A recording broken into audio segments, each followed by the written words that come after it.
Hi, everyone. Good evening.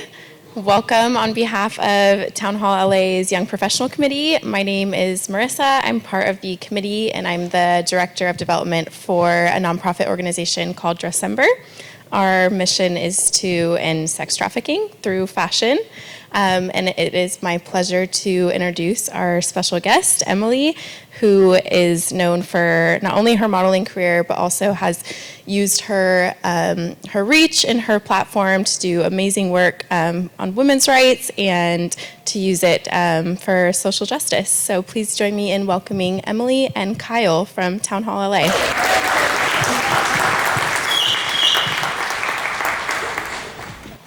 Thank you so much.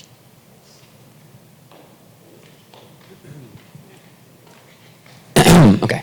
Marissa, wait, thank you. Rolling. Oh, I'm rolling away. We're rolling away. Marissa, thank you so much for that introduction.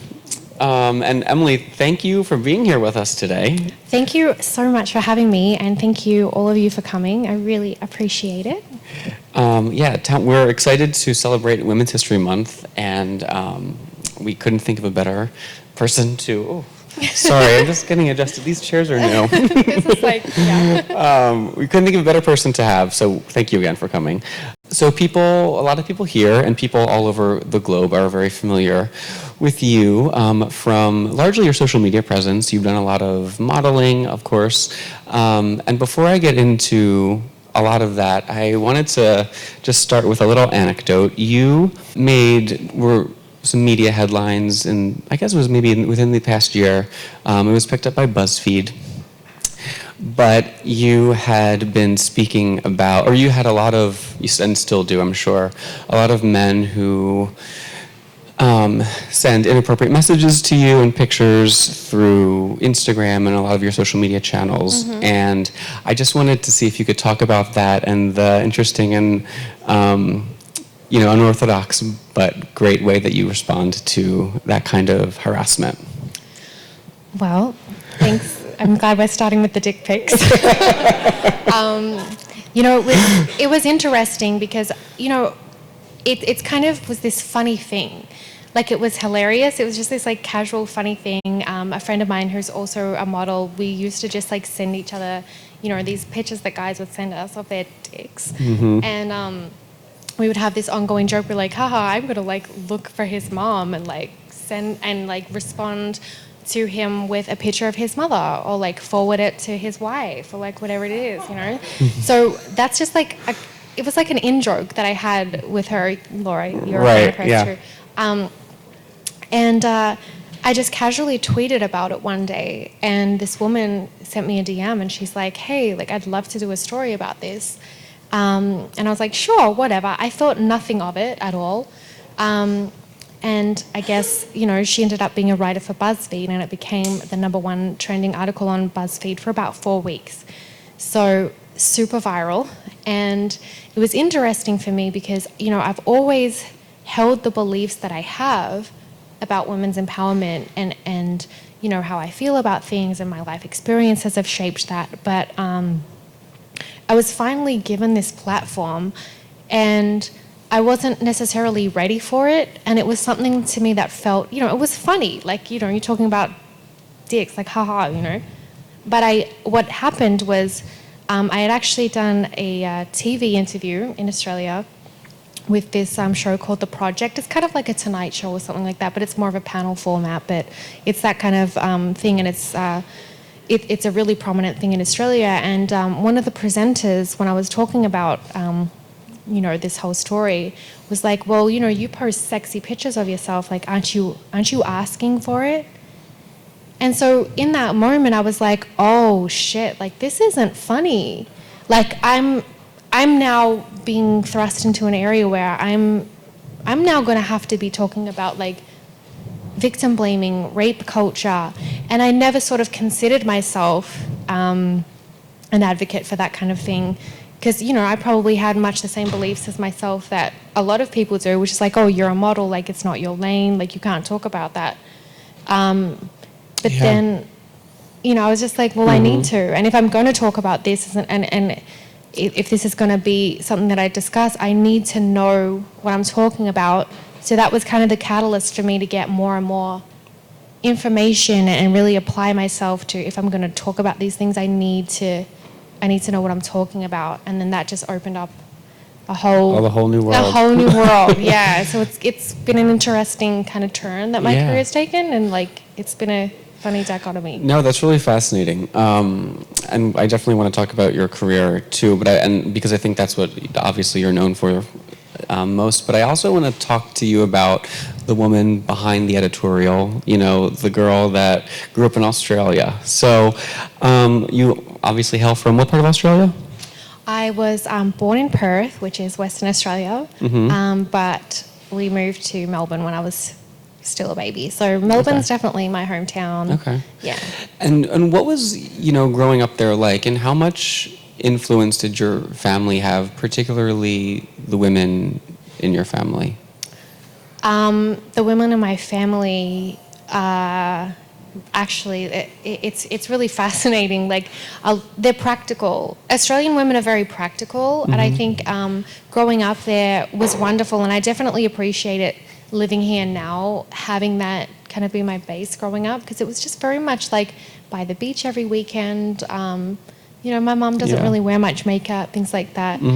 But what's interesting about my family is that my grandmother's sister was actually a very famous model in the 1950s. Yeah. So I often felt like I didn't belong in my family. Like I was like putting faux fur around, like I was swanning around in my house, and mom was like, I don't know where she gets this from. But my grandmother's sister, she's passed now, but her name was Wendy Martin, and she was 1956 Australian Model of the Year. Oh. And she was discovered by Helmut Newton on Collins Street in Melbourne. So, she had an amazing career, and she actually lived out here in Los Angeles and had the most incredible life. Wow. So, I've definitely feel like I follow in her footsteps in a lot of ways, because she was really badass. Like, she went through a lot, and just like a real amazing life story. She was an incredible woman, and I used to come out here and visit her. Wow. In my teenage years, and she had like a closet full of like, vintage Chanel, and I would like swan around, So having her be in my family definitely made me feel like, okay, I am like, it's in my blood. Yeah. There is a connection here. So like how much I'm into like glamour and stuff like that. What, and I was going to ask you this about, Australia and your heritage, but do you think that, how much of that plays into how outspoken you are about feminism and about women's issues? Do you think, like, is Australia, how is it different, I guess, how their treatment of women, are they more receptive, are they more supportive of women there versus here? On a whole other side note, I feel like even talking about Australia for me is like so crazy in the last few days, knowing that the shooter in New Zealand is like, that was a white Australian like me, and that's been really like plaguing me. And I've been kind of like, even being out here so long, like questioning what does it even mean? Because Australia just, you wouldn't have like really heard of something like that when I was growing up there. So that it's such a layered question. Like there's so much to that this week, But aside from that, I think there is a lot of differences culturally. And I remember I had a relationship when I first moved out here to LA, and I remember talking to my ex, and he was like, what do you mean? Why don't you just understand? Like, and I was like, you realize I'm foreign.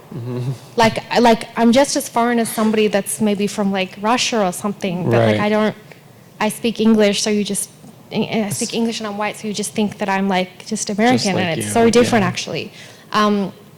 Back home, I would say that men and women, the dynamic in relationships is probably a lot more equal, and there's kind of like good and bad with that. It's not like necessarily like a good, it's just different. Like if you go out on a date, it's more equal, it's just more like, just understood. And I think with that is wonderful, but I think the trade-off there is like, I guess guys there aren't as like chivalrous, or there's not kind of like traditional dynamic. It's just kind of a lot more like easygoing. But what I will say is, I feel like back home, if a guy like says something, you just know what he's saying is true, and you just don't second guess it. You know, Yeah. it's a culture of really like just being about your word. You know. Right. You know, we were talking about you growing up, and I think that it seems like you definitely have a lot of self-confidence and a lot of self-belief. And there's a lot of girls, I think, that are raised to understand that they don't amount to as much as a man does. And I just wanted to see or get your opinion on what can we teach young girls, or how can we foster their self-esteem? I guess my answer to that is, what can we teach young boys? That was my next You know question. what I mean? It's like, and I get frustrated with this, right? Because it's like, it's such a conditioned response to like, well, what can we teach young girls about the fact that like, you know, things aren't equal? It's like, even that in itself kind of like, that maintains the narrative of being how it is. Like, I think that we really should be talking to young boys about things like consent, or young boys about like, just not being horrible. Right. You know? Yeah, no, I mean, that was literally my next question. I was going to bring up toxic masculinity. I know you and I have talked about that a lot. Right. And I think it's becoming more headlined, or more in the news, with a lot more support of like gender fluidity now, and how toxic masculinity, or people are recognizing that it is really toxic. And so I was going to ask you, what can we teach, young boys, or what would you say to your son, if you had a son, about? I think that young boys need to be taught about consent first and foremost. I think that's really important. I'm not a parent myself, so if you were talking to me about like ages where that's appropriate and that kind of thing, I don't know. Like that I couldn't tell you, but I think it's important. And I just think that we've got a lot of young girls. I mean, myself, I even remember being sexualized really honestly as a child. Wow. Like it's like walking to school, wearing a school uniform, guys hanging out the window, and it's like you're a kid. Switching topics just a little bit. So you started modeling in Australia, and then you moved to Los Angeles. What was that? I mean, you kind of just alluded to the fact that the transition was a little bit tricky. Everyone has a crazy moving to LA story, but how did you start to kind of adjust to living here, and how did you start to build the audience that you have now? Yeah, it was interesting. Like, I'd already done so much in Australia in terms of my career.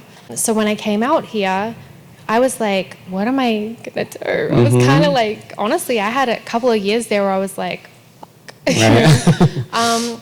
But what I started to do was shoot streetwear, like shoot in a guy's shirt rather than just like in a bikini. Like I was like shooting like a guy's hoodie, and then with all the streetwear brands, they're usually representative of like a subculture, right? So it's like if you shoot for like a skateboarding brand, that's a whole subculture of guys that are really, really obsessed with skateboarding, and then they have diehard fans associated.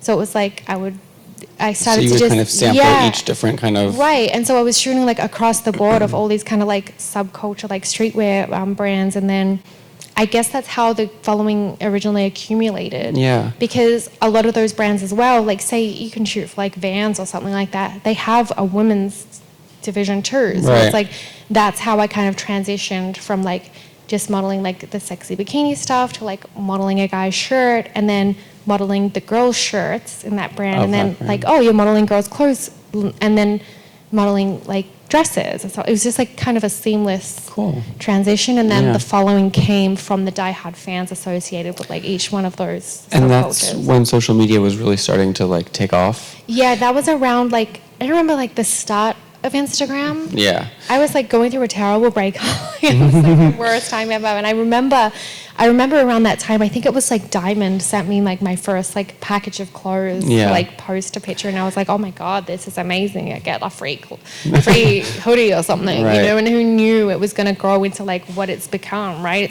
But that was the start of it. But I think that really turned into you kind of taking back control and ownership of who you are. I think, and for a lot of other people who have found Instagram as a platform to model and to be successful. But I mean, you've said before, social media empowers women to represent themselves how they want, as opposed to what industries demand. Right. I think the conversation around social media and its existence and its implication, I think, is like there's kind of like two teams in it. Yeah. I personally think it's great. I know there's a lot of downfall about it, and it's very valid that people have their concerns. I mean, a lot of people are comparing themselves to other people online and like, feeling like they don't measure up or feeling like not good. I definitely think that's valid, but I do think that we wouldn't be where we're at now in terms of like accepting all these different types of models and the diversity we're seeing now in the fashion industry and just like across the board, like so many fashion houses and stuff that like in campaigns, they're really being more inclusive. And I think that's a direct result of having social media, because it has taken modeling in the industry from being an agency in control of sending you out to that casting or telling the advertisers who they should have and why, and it's given us a direct-to-consumer ability to prove ourselves and say, hey, you thought I was like only good for this because of my body type, but look at all these people that are interested in like the makeup I'm wearing, the stuff I'm doing, like where I'm going on vacation. Like a whole world has opened up, and I think that's so important because it's shown these brands and these like dinosaur old-fashioned people that like people want to see themselves represented. That's all it comes down to. Like it's people want to relatable. see people that look like them, feel like them, and they may have some comparison in that, and I get that maybe have some negative connotation, but I think that's something that we can manage. And I think the more and more influence ourselves, like people like me can be honest and just be like very authentic in our day-to-day and not kind of act like things are just so perfect all the time. Like that's kind of the bridging of the gap of like how to eliminate that. Yeah. Why do you think it's so hard for, as you become successful as a model, why do you think it's so hard for women to be this and this, right? A model and an activist, a mother and a businesswoman. This could be a whole talk in itself, because I would just rant. Like I would just go off. But why is that so triggering for people? I don't know. I don't know, and it's crazy. I think even the label of beautiful itself, the fact that we've just kind of like shrunken that down and made it to be about like one thing or another is so maniacal to me. I just think that it's conditioning, obviously. Like this is like years and years and layers of conditioning. Right. And like, I don't know, even the fact to me that there's like trends in body types is so crazy. Like if you look over the course of history, right, it's like the body type that was like popping like in the 1950s or the 20s, they're all so different. And it's like, how does a body type even trend? It's why are we even seeing that? It's difficult for me to comprehend. Like growing up, my parents were art publishers. So I had the good fortune of being surrounded by so much art as a kid. Everything from like Milton Green's photographs of Marilyn Monroe to like, all types of representations of women's bodies, photography, art, sculpture, all of it. So it's never made sense to me that we just assign pretty or beautiful to one type of body. Type. And even within that, even when you were getting into like, okay, what's beautiful and what's like attractive and acceptable, I think that there's layers inside that as well. It's like, are you pretty, guys like you pretty, or are you pretty like you're good and graceful and good enough for fashion pretty, or are you thin? Like there's so many layers like within. It's crazy. It's the way people want to compartmentalize women and just categorize us in like, if you're this, you're that, and it's just it drives me crazy. Which is why I talk about this. That's why I think it's so important to talk about, because who says anyone? No, it was actually really interesting. When I was promoting this event, I received, and I shared this with you, but like some backlash from,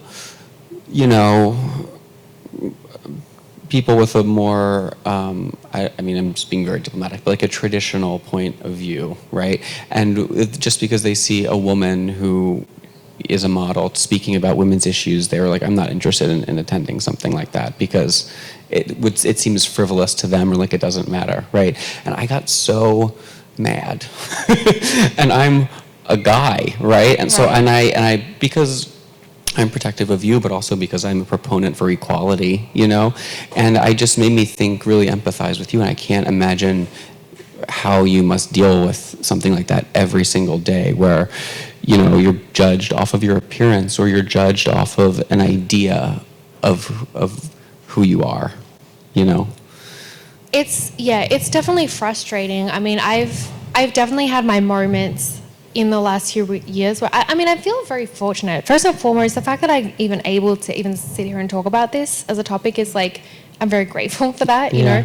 But there has been times where I've been in spaces and I've felt like weird or uncomfortable, or just kind of like, why are you here? And what's fascinating about that is that's happened in, I've been in rooms with like anyone you could name that's like the who's who of like women's empowerment at this time. Like, you know, the actresses and all of them in the one room. And I remember being in one particular luncheon last year, actually, I think it was. And I don't want to name her because I actually respect a lot of what she has to say, but she went off on this tangent of like how we shouldn't be comparing ourselves to these girls on social media, and just went on this rampage about like, don't get a boob job, or like, don't, you know, edit your picture or put a filter or whatever. And I felt in that moment very small, and I was like, well, I like doing that, and it's fine, and it's like okay to just enjoy things. And like, this is probably a little bit different, but on the topic of you know, feeling like uncomfortable or something, has there ever been a situation where you've been working or modeling, like, you know, appearing on the cover of Maxim, for example, where it's compromised your belief in, you know, in feminism or in women's equality? Has there ever been a situation where you're like, you know, no, this is where I'm going to draw the line because that's too objectifying or something like that? I've definitely said no to things. I definitely have things that for me personally are just not what I want to do.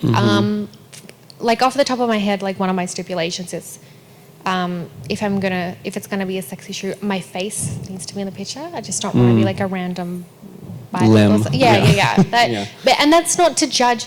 I want to make it like really, really clearly stated.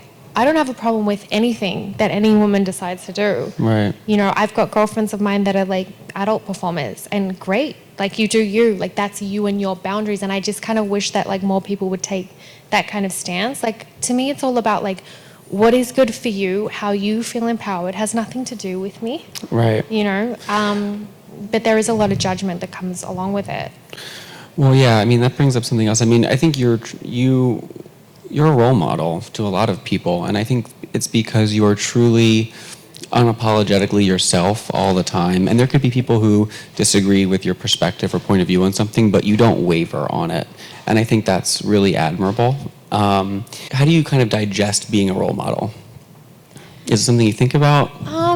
It's funny, you know, like even talking to you guys right here, right now, it's like, I feel like I'm putting these ideas just like out into the stratosphere. That's the crazy thing about social media, right? It's almost like you see the numbers of followers and likes, and it's like mentally you don't even really think all of those numbers are representing actual humans. It's like we're talking to actual people, and it's like going out there, and that's something that I think if I was conscious of would probably make me a little nuts. Yeah, you know? I'm sure, yeah. So a lot of the time it's just kind of like a catharsis, like I'm like throwing it out there, I'm just, you know, saying stuff. So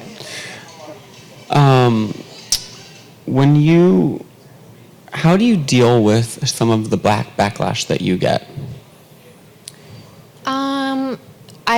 It's taken me a long time, but I've come to understand and realize that it's just not about me. Yeah. Because fundamentally, if people aren't interacting with me, they don't know me personally, it can't be about me. With that, kind of makes me desensitized a lot of the time to praise also. Like, it's just kind of like you can't really take one or the other, because I think fundamentally at the end of the day, people are always coming from their conditioning, and they're always projecting their own experiences, their own judgments, their own perceptions onto an image. Right. And if somebody has any type of reaction to an image of my body, it's just a body. I don't even feel necessarily that, like, I see pictures of me and I know it's me, but I just is like, maybe that sounds kind of weird, but I don't really feel that associated with like a picture of myself. I know it's me, but it doesn't necessarily feel like representative of me as a human being. Yeah. So if people are reacting to that and then making judgments based upon that and coming to conclusions and behaving, however they want to behave because of it, it's kind of got nothing to do with me, right? So it's just kind of like I can no longer absorb it. Yeah. When I was thinking about you, I was thinking about this quote because I think it reminds me of you. And it goes like this: any woman who chooses to behave like a full human being should be warned that the armies of the status quo will treat her as something of a dirty joke. She will need her sisterhood. And that's by Gloria Steinem. But it really struck a chord with me when I was thinking about you because you do behave like a full human being. Like you were just saying, like, why should we not be proud of our bodies or make the choices that we have? I mean, if you're getting like a breast augmentation or whatever, like you should be proud of that. You know what I mean? And I think that what you're doing, it represents really nice duality because you're saying you can be really strong and empowered and impassioned about a topic, but you can also be really vulnerable and loving and tender in the right moments too. And I think that exemplifies what you're doing and what your platform is. I appreciate that a lot. No, I think it's true. It's interesting when you bring up, in terms of like the boob job stuff, I mean, who even cares? But with that, what is very interesting to me and what bothers me a lot is we're in a space now where people are having this conversation about like body acceptance and, body shaming, and it's so positive in a lot of ways, but I do feel like there's this kind of like weird gap or disconnect where it's like, me personally, before I had a boob job, I'll just like talk about this because why not? I had a lot of insecurities, and I was like shamed for my body to the point where I went and got my boobs done. I had like a mental block with that. And what's really hard and gross to me is like experiencing the body shaming that leads women to want to have a procedure done. And then they get the procedure done thinking like, okay, I'm going to feel good about myself. And on the other side of it is like, you're a fake bitch. Oh, you got your boobs done, you fake slut. Like, It's like, you can't. What am I supposed to do? Yeah. That I just feel like, I don't know what the answer to that is, but I know that where it's at currently, that's not where we want to be. That's still body shaming, like judging people, judging their morality or like what they do or how sexually active they are based upon like that kind of thing. It's like, that's not progressive in any way. I agree. And in that quote, referencing your sisterhood, what I love about you is that you're always bringing up other women, and you seem to have a lot of great female friends. And so, who in your sisterhood, or maybe in a larger context of a sisterhood, inspires you? Oh God, there's so many women that inspire me, and I really feel extremely fortunate that I've been able to create a network of women that genuinely just keep me thriving. And it's across the board. Like, there's so many women that I've met, even like in the social media space, that are just truly remarkable women. And I think what's interesting again about this time that we're in, we're talking a lot about women's empowerment, and there's a lot of men that are like interested in allyship and like what that means, and like what it means to be a man who's like interested in like women's empowerment and activism. And I appreciate that so much, but I still, it's my women in my life that I feel really support me. Right. Yeah. And just having that is so important. And I just think like the more as women we can just, look, I always say this, as women we are put into a ring, and we are put in categories, and we are put into a competition that fundamentally none of us can win. Because if you're the smart girl, then you're not this. If you're that girl, then you're not that. If you're this, you're not that. And if we can all just kind of step out of that box and show up for each other, all of us are actually all things. Right. We're all smart. We're all beautiful. We've all got our different talents, and we've all got our different gifts and things to say and stories. And it's just like the more we can get outside of anything at all that categorizes us in any way and come together and bond. Yeah. That's, I think, really, really important, particularly moving forward. I'm sure everyone here knows this because we have usually very educated crowds, but the definition of the word feminist, I think people think for some reason that it means women over men, and it doesn't. In Merriam-Webster, it says the advocacy of women's rights on the basis of the equality of the sexes. And I think you're bravely attacking an antiquated stereotype, about like women like burning their bras like they were doing in the 60s, and you're saying, no, like let's wear them and like it's fine, Do you think that a lot of the backlash you get is because you're trying to move feminism in a new direction and change the culture? I don't think that necessarily feminism is moving in a new direction. I think the world is moving in a new direction. And so obviously the role of women within that world is going to just evolve. Right. The ways by which you're promoting it, I think, are the things that are changing. Right, right.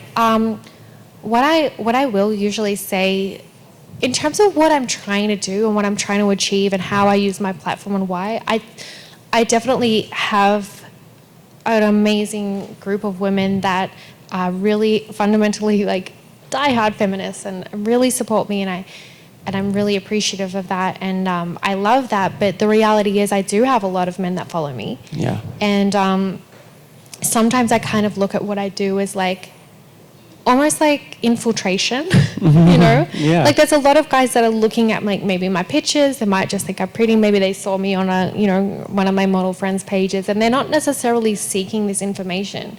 But I think that there's a power in that that's kind of almost more important. Yeah. Because if as women we're just in spaces only with each other and only connecting to each other, we already know what we're talking about. Yeah. Like we already know what it is. So we're just it's like an echo chamber almost. So I try to make it so that what I'm putting out into the world is, the guys that follow me, they aren't necessarily seeking this information, but it's planting seeds of thought, and it's sharing articles and making them even if they just click on one link, they might get one nugget of an idea that I don't consider myself powerful enough to change somebody's mind overnight, but if it's over and over, if it's over and over, if they just see it, maybe down the line, the next time they're in a situation where maybe a guy is saying something derogatory. Well, that was my next question. I was just going to say, what can men do?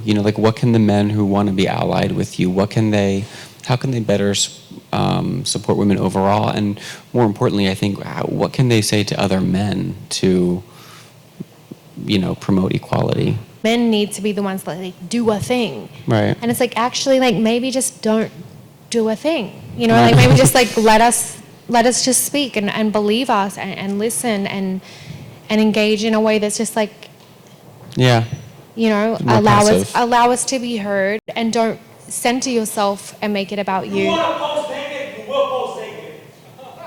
And watch yourself. Okay.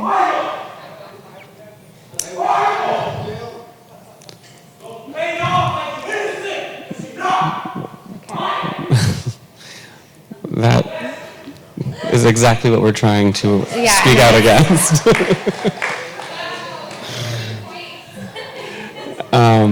But that's part of it. Yeah. So I wanted to.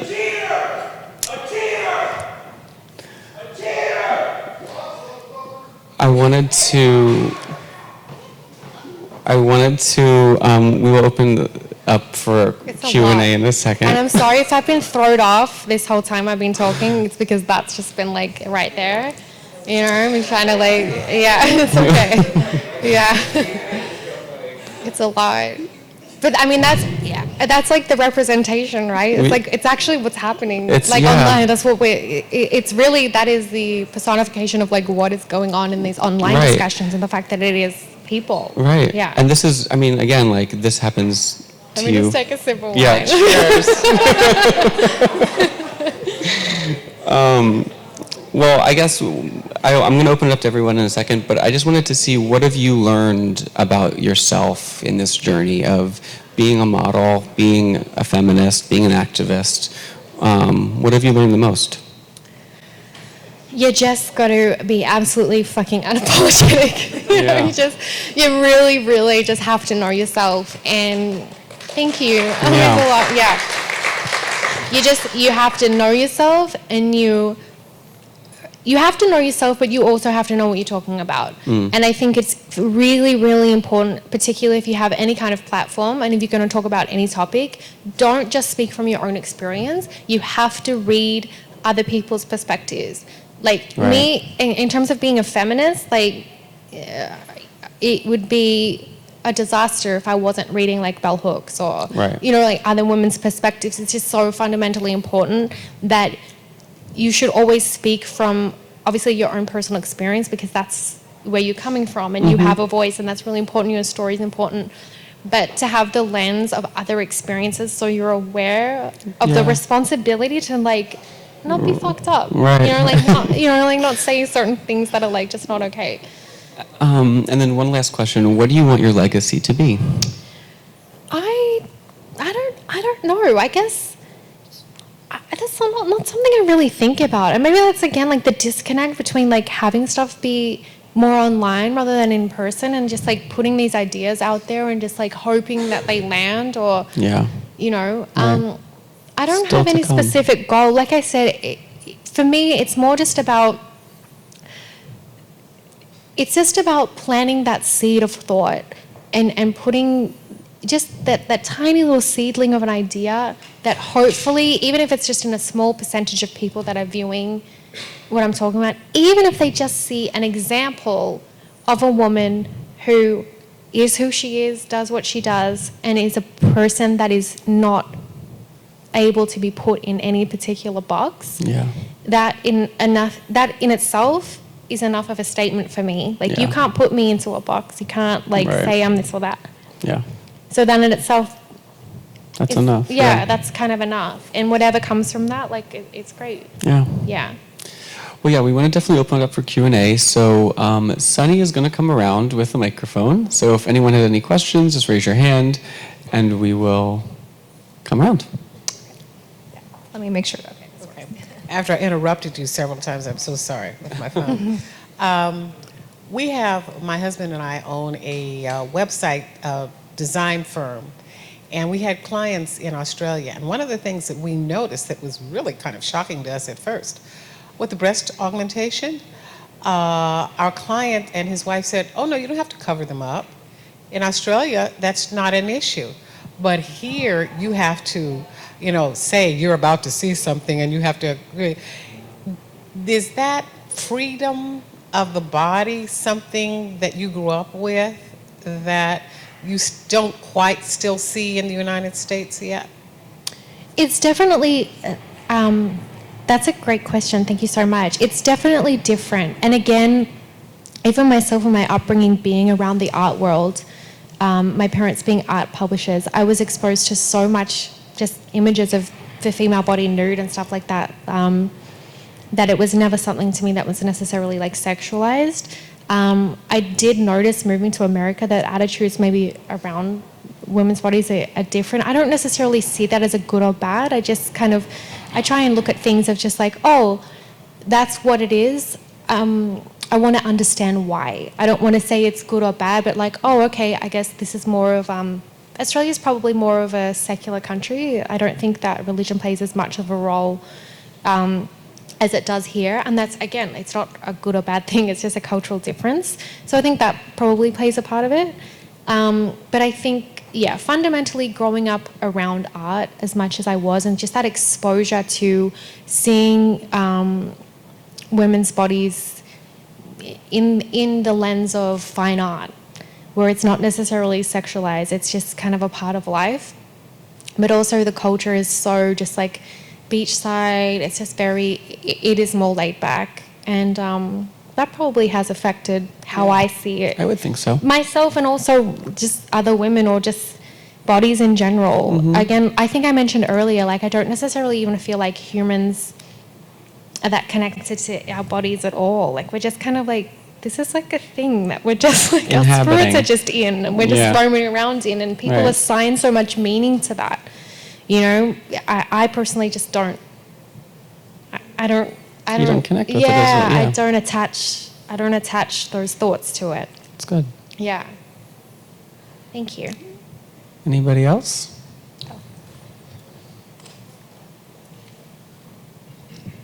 Hi. As far as judgment and shaming and just all the different stereotypes and perceptions that women get placed, and even men too, just people in general, do you think we'll ever be able to kind of eradicate it or lower it due to the fact that a lot of it is based off of perception and maybe like a little bit of confirmation bias in so many things? Or do you think there's ways to like lessen it, or just what are your thoughts on that? Again, that's another great question. I think I touched on earlier. I think this is, again, a good thing about social media, right? Because it's like we're in control of our own narrative. Right. You know, like you can put whatever picture of yourself, however you want to be seen, however you want to look, and you are in control of what you're putting out there, and in control of like what the caption says, like what you're actually saying in this. So I think that's, in the future, it's going to continually evolve, and I think that that's a huge tool in that. Yeah. There's a really great book that I encourage everybody to read, and it's called Hope in the Dark by Rebecca Solnit. And in that book, whenever I'm feeling down about things and like the state of the world and like just how messed up a lot of things are right now, in terms of things being progressive and feeling like you're beating your head against a brick wall and things aren't happening fast enough, and it just kind of feels hopeless at times.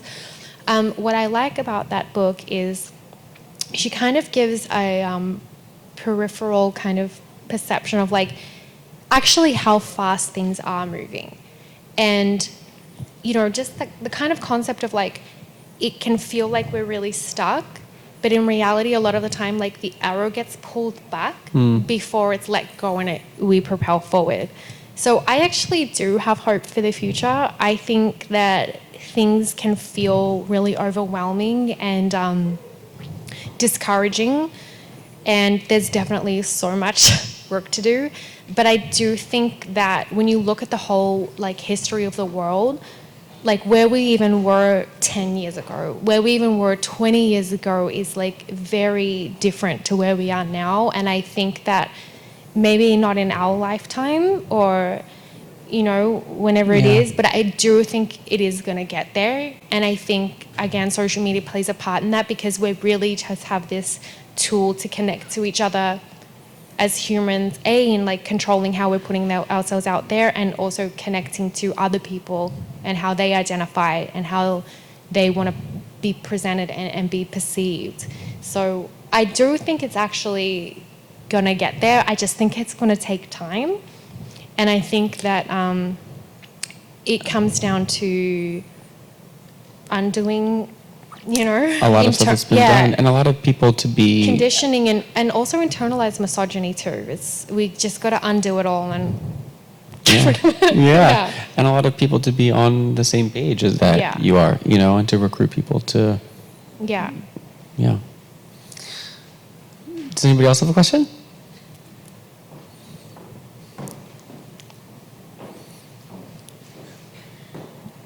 Hi. Hi. Thank you for speaking tonight. I think you're doing a great job, and I'm so sorry that you have to deal with all of that. It's fine.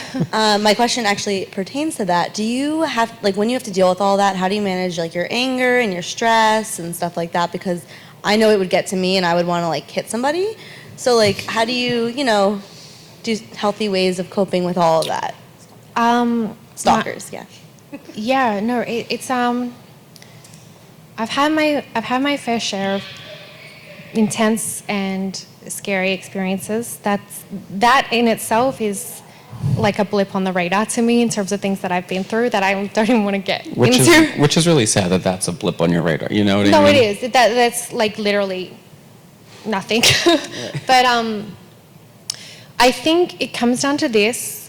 My mantra is hurt people, right? Nobody nobody who is looking at me and feeling a way, or anybody who's judging anybody for any reason, nobody has a reason to do that if they are, first of all, healthy, mentally healthy, if they're okay, if they're not hurting.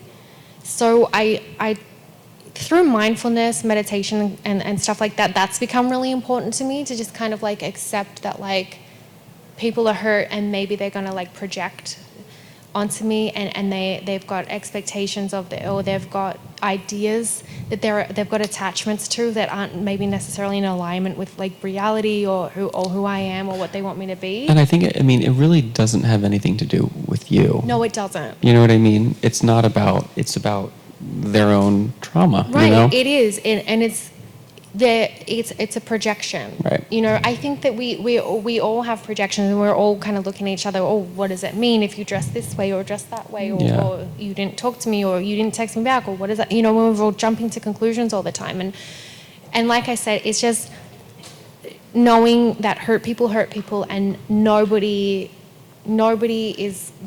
is putting that out there, any sort of negativity, if they are feeling 100%, if they're good. Yeah. Like nobody who's fundamentally okay and good is like, is going to would act do that, out. yeah. Do we have one more question? Yeah. Two more?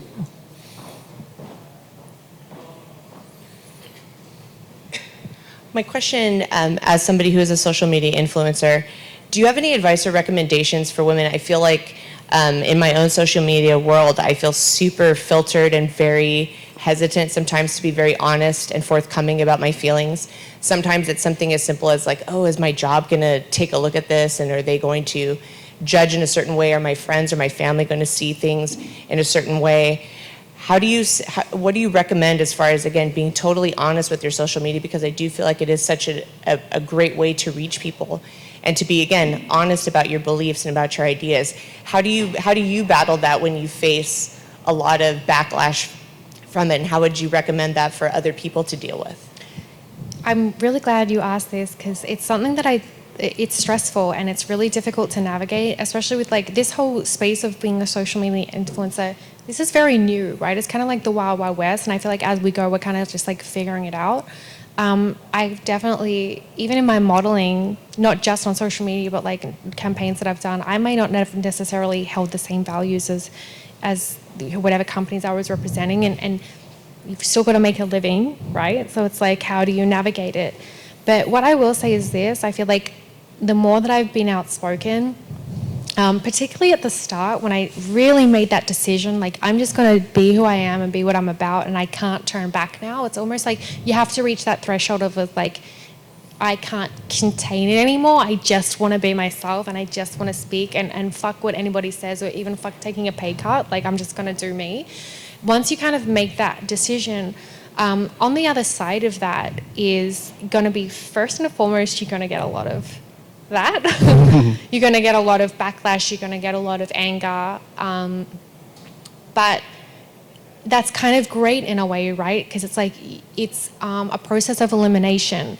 So you get all the people that might not necessarily like you for you, they're all going to leave and move on. And what comes in after that is people that are on the same page, and the support. And I think that's the reward.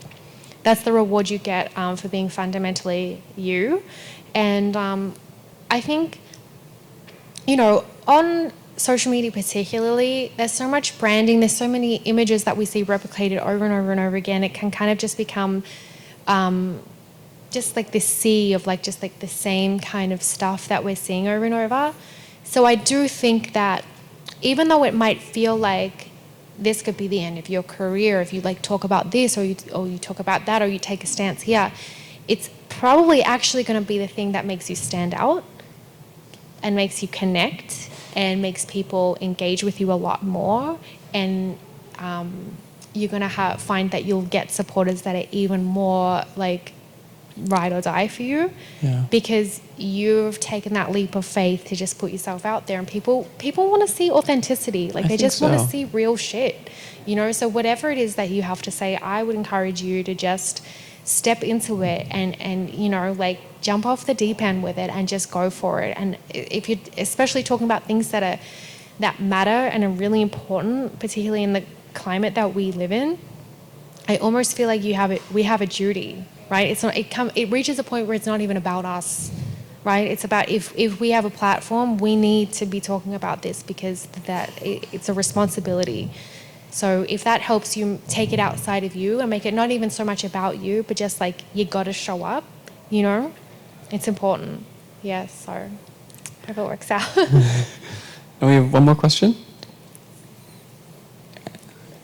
And then after this, we will just open it up if you guys want to grab more food or wine. And Hi. Hi. I came a little late, so I apologize. You may No have already worries. addressed this, but you bring up feminism to the male gaze. We've done this a lot tonight, but I was wondering, within feminism itself, it's a very faceted idea and concept, and there's a lot of different types of feminism, and just like any idea, there's radicalists, there's a lot of people. And there's a lot of different types of women, you know, women of color, queer women, trans women. All of these women deserve to feel equal to each other, and it's not just people get to pick and choose. So how do you think that and also, you know, there's, you know, a concept of white feminism that people bring up a lot, say, well, you don't understand this because you don't know the struggles. But like you said, understanding and reading up on the issues, I feel like we can better support. But how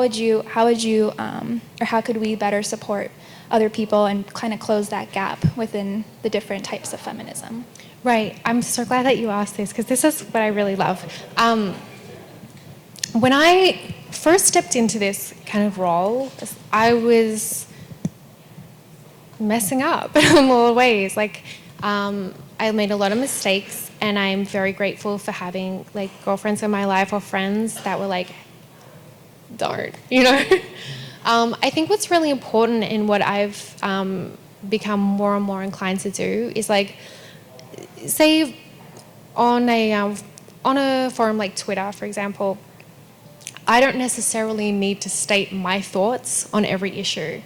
I have the power to just retweet somebody who's already living that experience and they've already got their words on it, and it doesn't have to be my words, and I'll just, to me, that's the perfect example of like, you don't actually have to talk about everything. You can just like elevate other people that are already talking about it that know better than you. And I think it comes down to like, knowing enough to know that you don't know is really important. And I think what's also really important is just, I feel like I've reached a point in my life now where I actually get really excited to be wrong. Like I actually thirst to be wrong. It's people are very defensive usually about being wrong, and it's so scary, and we're like, oh, we might say the wrong thing and get dragged. If you can step into a space of actually being welcoming of that, like if I was to do something wrong, I have such a respect for the people that are going to let me know that I've hurt them, or I said something the wrong way, or I messed up, or I misspoke, or I spoke over somebody, or whatever it is. And I think just being excited and welcoming of being wrong or not knowing, because there's a discovery in that, right? That isn't, anytime you're wrong, anytime you don't know something, that's an opportunity for growth and understanding the thing that you care about and are so passionate about that much further and that much deeper. And anytime that somebody takes the time out of their day to let you know that you have done something that they don't like, they're giving you energy. Like they're actually taking the time out of their day to like tell you that they care about whether or not you're being accurate about this. And that's labor, right? So it's like being thankful for the fact that they're telling you this, rather than just being like, oh, she's ignorant, and just going about their day. Like I actually really appreciate when people do tell me that there's been something that hasn't quite landed. It was interesting. I think it was about 2 or 3 weeks ago. I got into like this Twitter argument with Terry Crews. Like, yeah, and honestly, I actually fucked up, and I said like, I just said one word that I felt after the fact. I'm like, hey, I shouldn't have said that. Like, I'm sure you guys are aware. He's like, he's been given this like platform of advocacy, like talking about like assault survivors and stuff like that. But then lately he's been saying some statements which are maybe like not in alignment with like how everybody's feeling in terms of, you know, like gender roles and stuff like that. So he was saying a lot of things that were very hurtful. And a girlfriend of mine, Shamia, had quote tweeted something he said because she had been raised without a parent because her mother passed away. And he had said something like, I think it was like the malnourished thing or something. Yeah, something like that. If you are raised with just one parent, like you're malnourished. And she had quote tweeted and been like, well, I guess I'm just fucked then because my mom died, you know? And I had replied to him and I was like, you're hurting people, you know, like you're hurting people. And I feel like he just dug his heels in and wanted so much to just be like, right, or he just wasn't open to like hearing that I started to get riled up and I started to get really irritated with like how his responses were. And I ended up saying like, oh, you know, you co-opted this movement and made it about you, like you centered yourself. And I realized maybe like the next day I was like, I shouldn't have said he co-opted it. I shouldn't have said that. I should have said he's centering himself in a conversation that mainly affects women, but he did not co-opt that movement because he is an assault survivor and I do believe him as a victim, so I shouldn't have said that. Yeah. So I went back and I quote tweeted myself and I'm like, I shouldn't have said this, but here's what I should have said. And I think it just comes down to that, like being open to being wrong. None of us are going to be saying the perfect thing all the time. Like we get heated, emotions, you know, run, and if we're passionate about these topics, we're going to get on a random tangent and just go for it sometimes, and maybe we'll just slip up here and there and not realize like there's little things here and there that like have an impact. But just I think it just comes down to like being accountable and being accountable again to be wrong, and just knowing like you're not going to get it right 100% of the time, but that doesn't mean you should just say nothing. It just means that you should be open, willing to grow if and when somebody's like, you missed the mark on this, you know? That's all you can do. You know? Well, Emily, thank you so much for being here. We'll give her a round of me. applause. We really appreciate you celebrating Women's History with us month with And us. happy this birthday. Can month. we all say happy birthday to Kyle? Happy birthday Thank you. to you. No, don't sing. Happy birthday to you. Happy birthday to Kyle. Happy birthday to you. Thank you. I'm blushing now, but yeah, everyone, feel free to mingle and talk for a little bit, and then if you want to grab some more refreshments on your way out, please do. Thank you so much for coming. Thank you all for coming.